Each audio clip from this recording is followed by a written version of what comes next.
Hi, Chris here. I'm just putting the final touches on this probe. This is double probe, so we're going to leave one probe in orbit and one is going to do entry into an atmosphere and land on the planet. And the planet is the planet Eve. It's going to be a bit of a challenge to get out there. So we've got a really big rocket.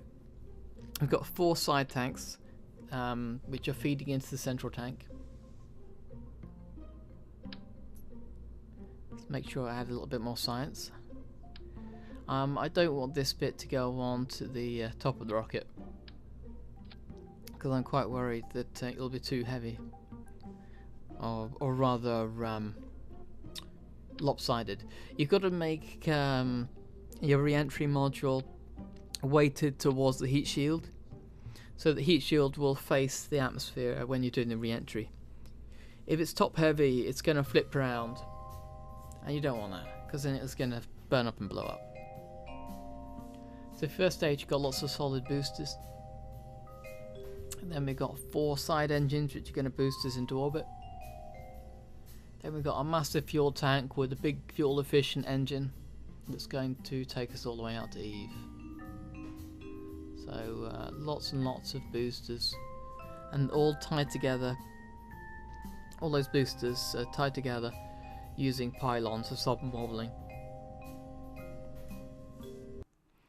Okay, I think that's good enough. Let's send her up.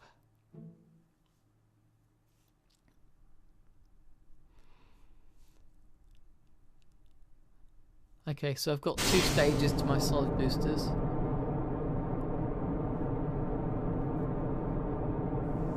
First stage is burning.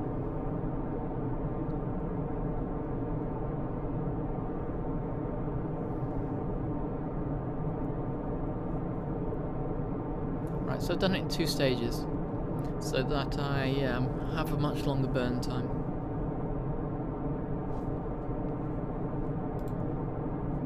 You don't want to burn all at once when you're in atmosphere, because you're just going to ram into that atmosphere too hard, and it's going to effectively be braking you more and more as you travel faster. See, I'm getting quite a lot of air resistance as it is. So I've got nose cones on all my side tanks. Since they're going to drop off later on, the extra weight of the nose cones are well worth it. But if you look at the top of the rocket, I haven't bothered adding any fairings to my final probe. So that's quite unaerodynamic, but I don't think the weight of fairings is going to be worthwhile, because I'm going to have to carry it all the way to Eve if I put it on, which is a bit annoying. So I've gone to second stage, my solid boosters. I'm getting lots and lots of height. I haven't got that much control. I'm not able to turn the rocket very easily, so I'm going to gain quite a high altitude. Obviously, ideally I'd be flying at 90 degrees, at 45-degree angles towards the 90-degree on the compass.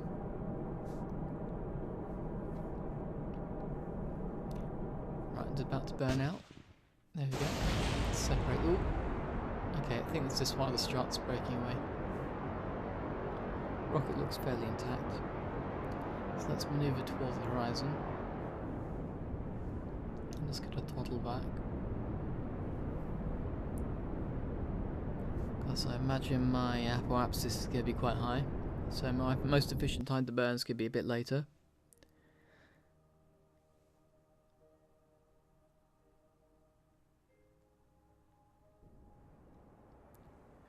Right, so I'm going to wait till they reach the high point, and then I'm going to make my orbital burn.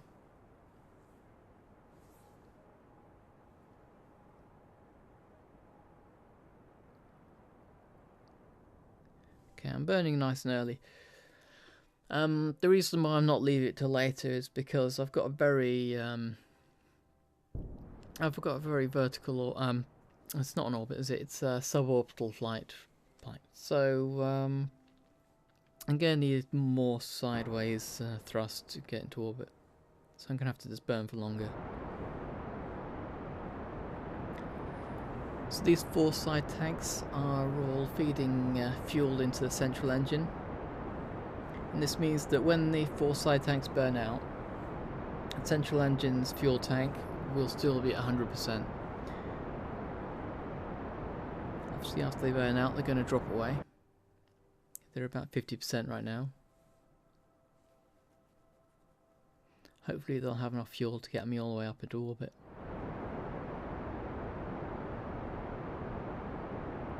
Yeah, so if we just click this button up on the fuel management, it'll bring up all the fuel reserves, so I can monitor how much is left much more easily. The orbit's still coming up. I'm thinking that those side tanks are going to run out before I manage orbit, but it should be bringing me fairly close. I'm just going to throttle back just before they empty out. This will let me drop them off at just the right time.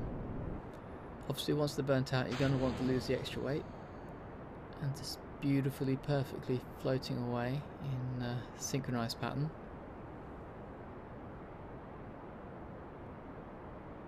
So I'll bring the main engine back up to full. Now the craft is a bit lighter, so it means we're going to get more delta V for the same amount of thrust. There we go. Just speeding things up a little here. So our next burn is just going to bring us out of the sphere of influence of Kerbin. Now you're going to want to do this either at periapsis or apoapsis. Test both and look whether the orbit's going to make your orbit around the sun's bigger or smaller.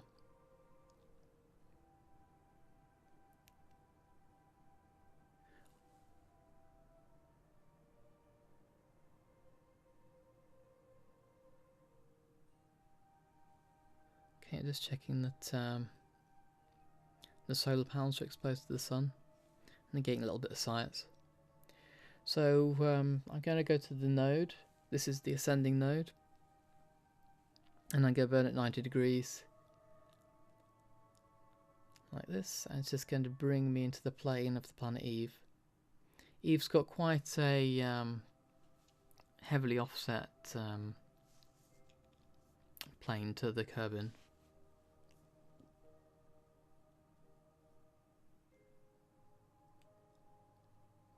Right, so then I found the orbit of Eve, so I've got an intersect there. Let's make a few fine adjustments to make sure I enter Eve's sphere of influence nice and close.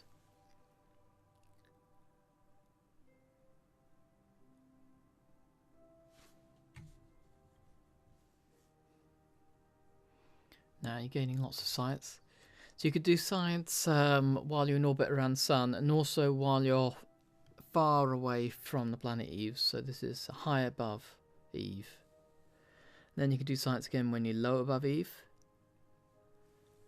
So I'm just going to drop my orbit down. See, this course brought me nice and close to the planet, so I just have to make one burn at periapsis. It doesn't take that long. Just adjusted to a nice circular orbit.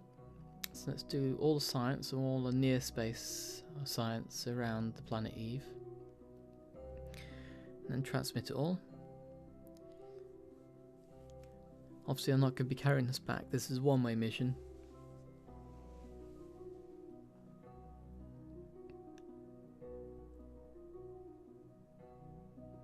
Just check my little lander module fuel tank is full.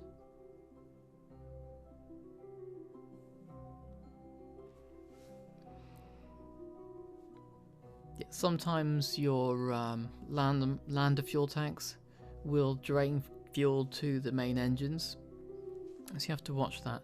It is possible to click a button and disable fuel feeds from the fuel tanks higher up in your spaceship. It's a good idea to do that just for safety.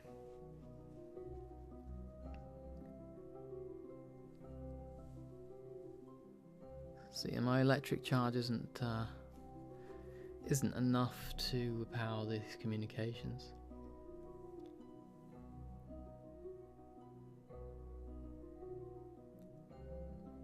So I haven't actually needed the this first probe's fuel tank at all. while the upper one's just going to be needed to do a retrograde burn. But I'm still going to drop away the extra fuel tank, the big one, just because it's in my sequencing.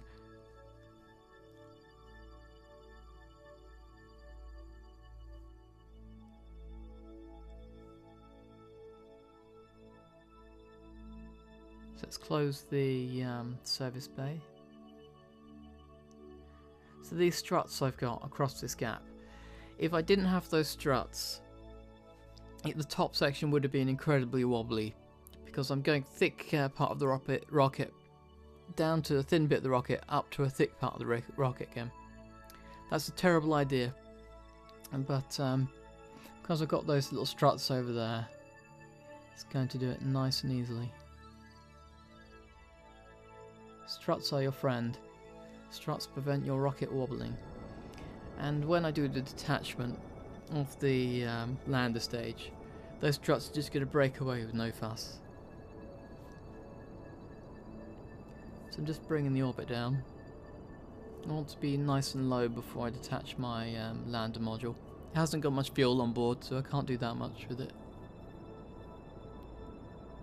Also, I'm going to have to do a little manoeuvre to make sure I'm over land. The equator of Eve is very water rich, so if you're not careful you're going to land in water, and I don't really want to land in like the liquidy goo that is Eve's oceans. A little bit more thrust, there we go.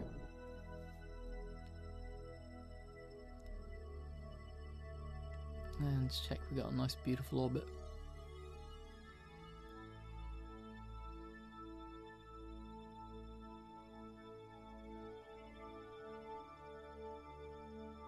I'm going to bring down the other side of the orbit, make it a nice small orbit as I can.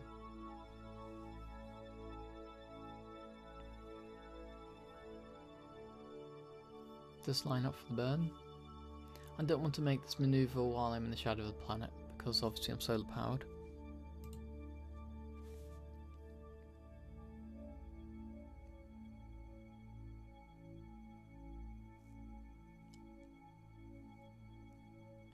Here we go.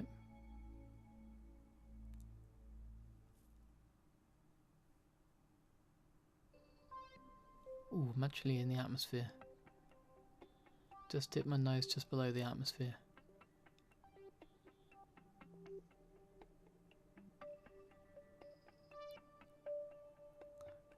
I'm never any good at remembering the atmospheric heights. Shouldn't be too much of a problem here. I'm just going to clip the very top of it.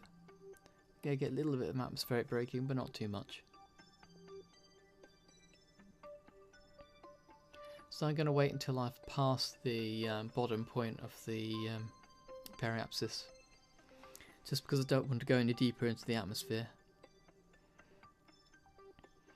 So I'm going to make a little burn. I'm still going to lower this orbit, but I'm going to raise this side of the orbit just to make sure I don't keep clipping the atmosphere.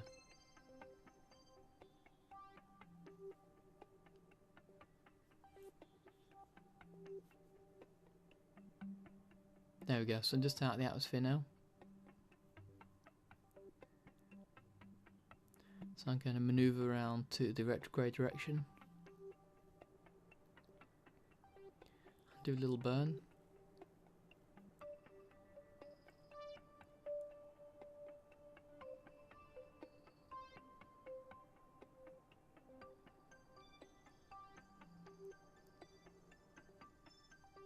There we go.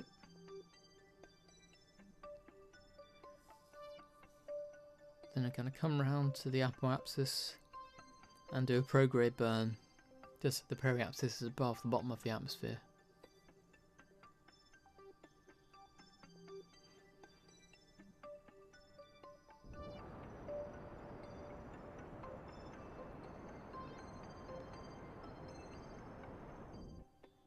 There we go. A little bit more maybe. Just go around and make sure that I'm keeping above the atmosphere.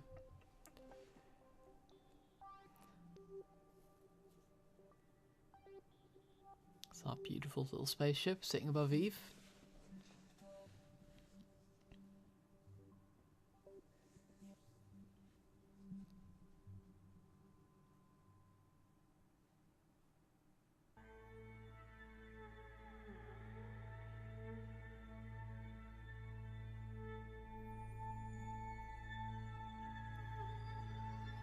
Let's make sure I've got all the science from this probe.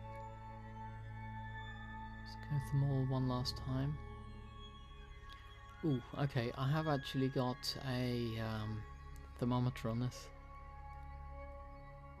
You can't see the thermometer and I can't access the thermometer because it is on top of the fuel tank and I cleverly put a science module on top of it. So I can't see it, it's actually right there. No, I can't see it. I might be able to see it, never mind. Right, so I'm going to click on this and detach.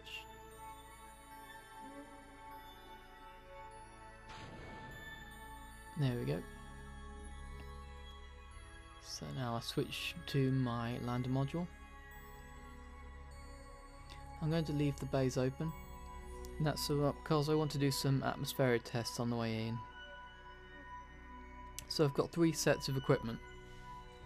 I'm going to do 1 set of tests in upper atmosphere, 1 just before the ground, and then I'm going to transmit it all, and then do a final set from the ground.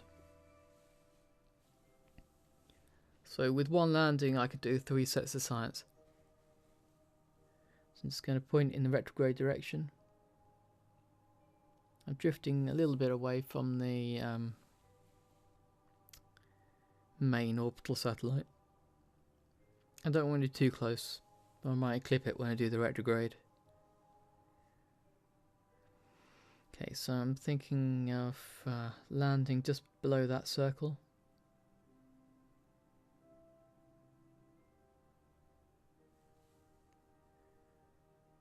So you want a nice big, relatively flat piece of land in the sunny side of the planet. So I'm thinking there.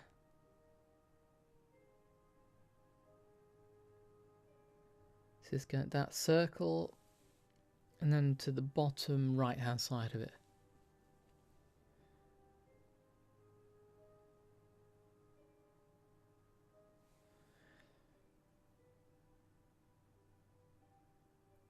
You can see the satellite just over there.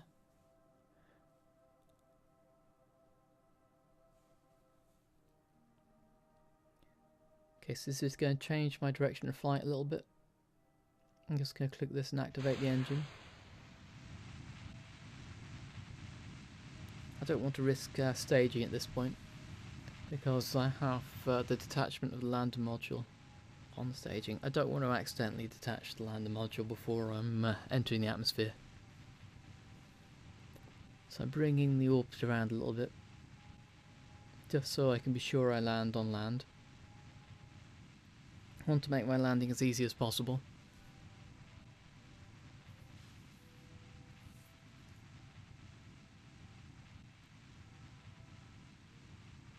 There we go.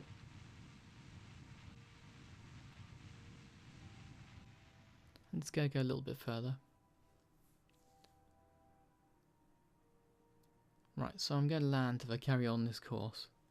But I'm still going to want to do a retrograde just to make sure I land in the place I want to.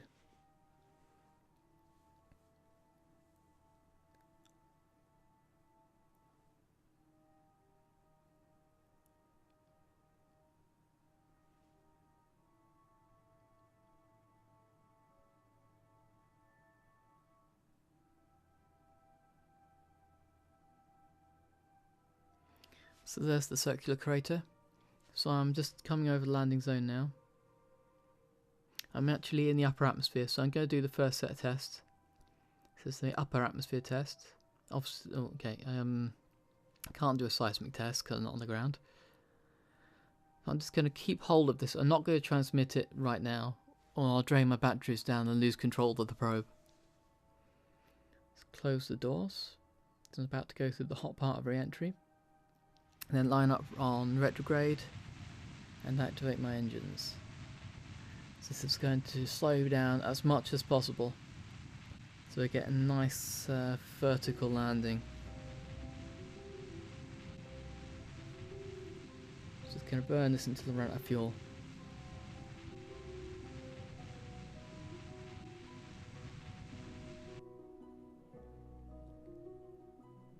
So I'm still not quite over my target area, it's around there. The atmosphere is going to slow me down a little bit as well. Right, just about to run out. There we go. Boom. Okay, it's associated me with the wrong part. I'll just switch to the probe. Just in time. So you can see that because I'm bottom heavy, it's going to point the ablative shielding towards the entry direction. If I was top heavy, it'd want to flip round and fly parachute first, and then everything would heat up and break away and burn up, and there'd be a big explosion. You can see it's still bringing my speed down.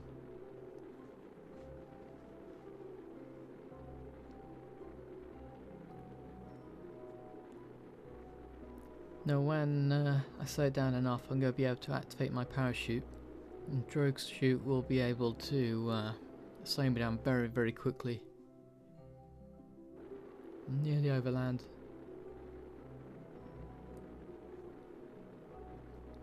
My landing point's going to be, I think there's a hill just next to the coast, so it's going to be around there.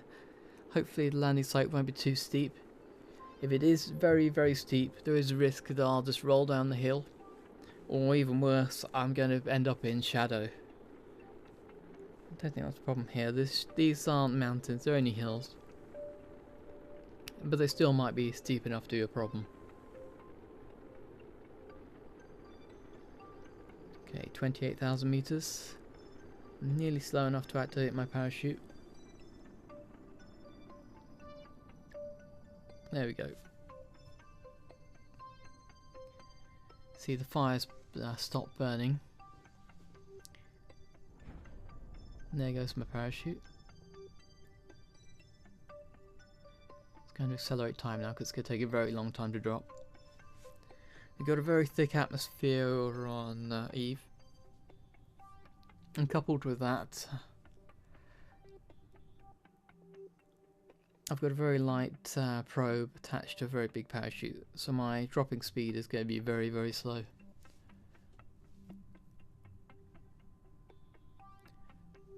Strangely, a little bit of a bug. My fuel tank successfully made re-entry. That shouldn't have happened.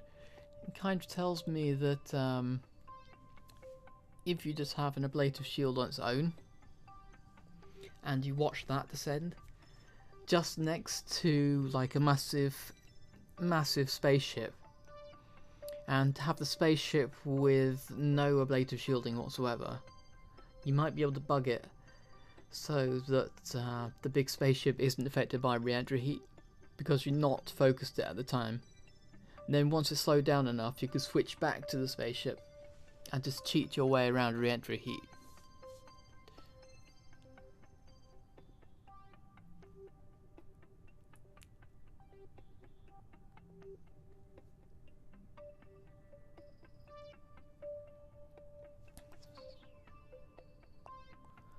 So that's 30 meters a second. It's going to take a long time.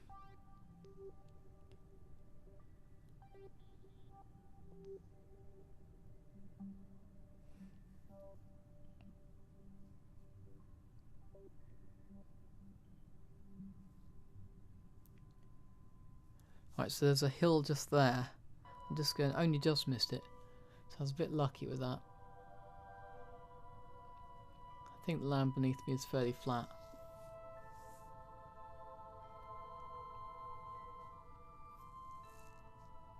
Yeah, you can see there.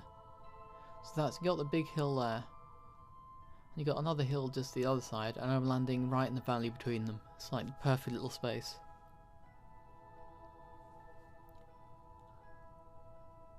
Those little dots you see are going to be rocks. And I can't see one directly beneath one.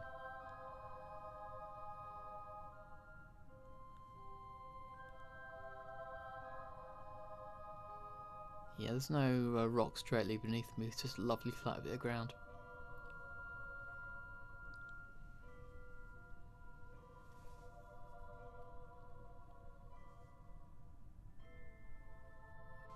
Okay, so still got the low altitude test to do. So once its parachute fully opens, I'm going to open my science bay and do one last set of tests before landing. Nearly there now. Let's open the service bay. Let's slow down from the time accelerator. Just going to activate the goo. I'll keep the data obviously. And see, this is why I've got multiple copies of these ones. Because it lets me do the science while I'm falling, and I don't have to transmit the data until after I've landed on the ground. Because obviously if I did transmit the data, I'd run out of power, and you don't want to run out of power until you're in a nice safe position.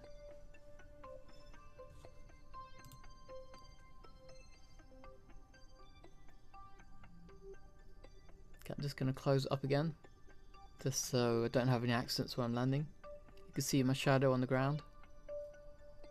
I'm coming down almost vertically. The sun's right above me.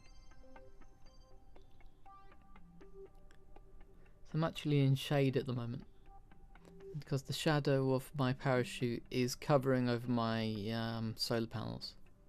Right, coming up for landing. And touchdown on planet Eve.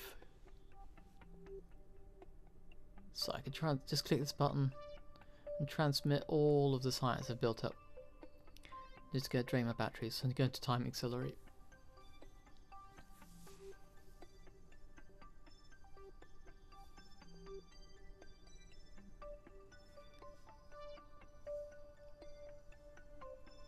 Okay, so I still haven't done the transmit from Eve yet, because all of this data is from the atmosphere, not actually from Eve. I'm just going to speed things up a bit more, just so I can build up the energy and transmit all this data.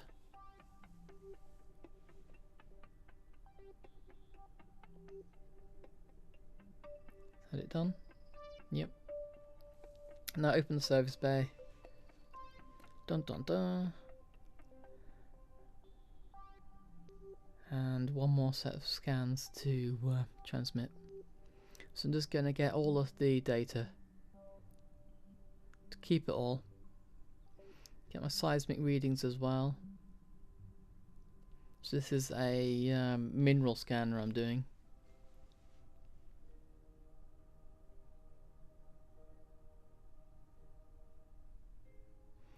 Go over to the other side. It's going to transmit all of that.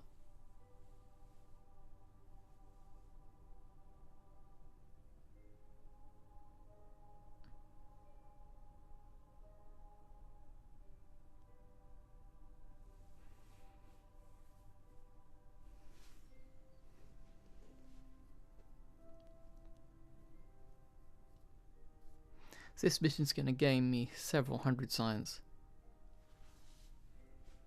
Enough to unlock some pretty high tech stuff. You're also going to get around 500,000 in cash. Maybe more if we've got lots of side contracts. Let's not forget that seismic scanner as well. Quite a lot of science in the seismic scan.